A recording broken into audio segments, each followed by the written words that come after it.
അവിടെ ഒരു സംഘർഷ സാഹചര്യം താങ്കൾ പറഞ്ഞതുപോലെ തന്നെ ആരോഗ്യമന്ത്രി വീണ ജോർജിന്റെ വീടിന് വസതിക്ക് മുന്നിൽ യൂത്ത് കോൺഗ്രസിന്റെ പ്രവർത്തകർ നടത്തിയിരുന്ന മാർച്ചിൽ ചെറിയൊരു സംഘർഷ സാഹചര്യം ഉടലെടുത്തിട്ടുണ്ട് ഡോക്ടർ. അതുകൊണ്ട് ഞാൻ ഒന്ന് അവിടെ പോയിട്ട് വരാം. സലീം മാലിക് ഞങ്ങളുടെ പ്രതിനിധിയുണ്ട് വിവരങ്ങളുമായി. സലീം, പറയൂ.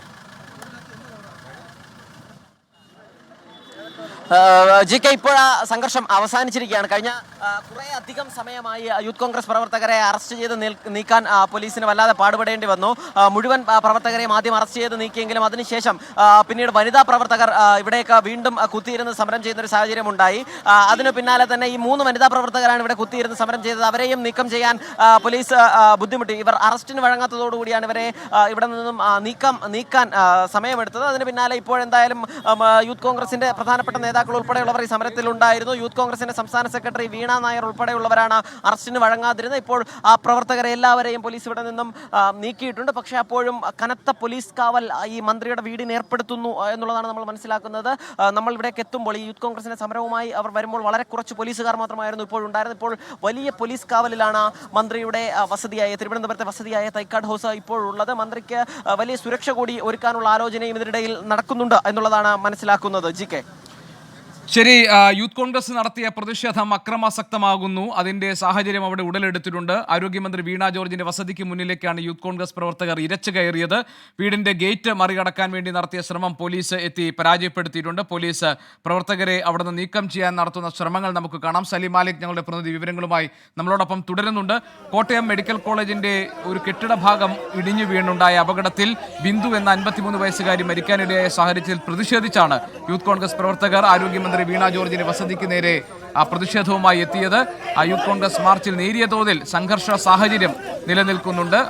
പ്രവർത്തകരെ ബലമായി പോലീസ് പിടിച്ചു നീക്കുന്നതിന്റെ ദൃശ്യങ്ങൾ നമുക്ക് കാണാൻ കഴിയുന്നുണ്ട്. മന്ത്രി രാജിവെക്കണം എന്ന മുദ്രാവാക്യ വിളികളുമായിട്ടാണ് യൂത്ത് കോൺഗ്രസ് പ്രവർത്തകർ മന്ത്രിയുടെ വസതിക്ക് മുന്നിലേക്ക് ഇരച്ചു കയറിയത്. ആരോഗ്യ വകുപ്പ് തികഞ്ഞ പരാജയമാണെന്നും ആരോഗ്യമന്ത്രിക്ക് പദവിയിൽ തുടരാൻ അർഹതയില്ല എന്നുമുള്ള മുദ്രാവാക്യ വിളികളുമായിട്ടാണ് യൂത്ത് കോൺഗ്രസ് പ്രവർത്തകർ ഇപ്പോൾ ആരോഗ്യമന്ത്രി വീണ ജോർജിന്റെ വസതിക്ക് മുന്നിലേക്ക് എത്തിയത്. വീടിന്റെ ഗേറ്റ് ചാടിക്കടക്കാൻ ചില പ്രവർത്തകർ ശ്രമിച്ചതോടെ പോലീസ് എത്തി അവരെ അവിടെ നിന്ന് ബലം പ്രയോഗിച്ച് മാറ്റിയിരുന്നു. ഇപ്പോൾ പ്രവർത്തകരെ നീക്കം ചെയ്യുന്നതിന്റെ ദൃശ്യങ്ങൾ നമുക്ക് കാണാൻ കഴിയുന്നുണ്ട്. വളരെ കനത്ത ശക്തമായ പ്രതിഷേധമാണോ സലീം യൂത്ത് കോൺഗ്രസ് പ്രവർത്തകർ ഉയർത്തുന്നത്?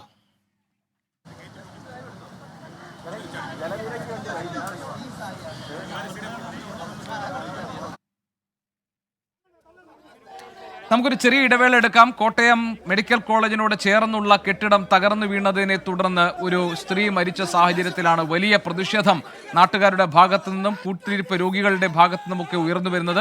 അതിലേറ്റവും പ്രധാനപ്പെട്ട കാര്യം രക്ഷാപ്രവർത്തനങ്ങൾ വൈകി എന്നതാണ്.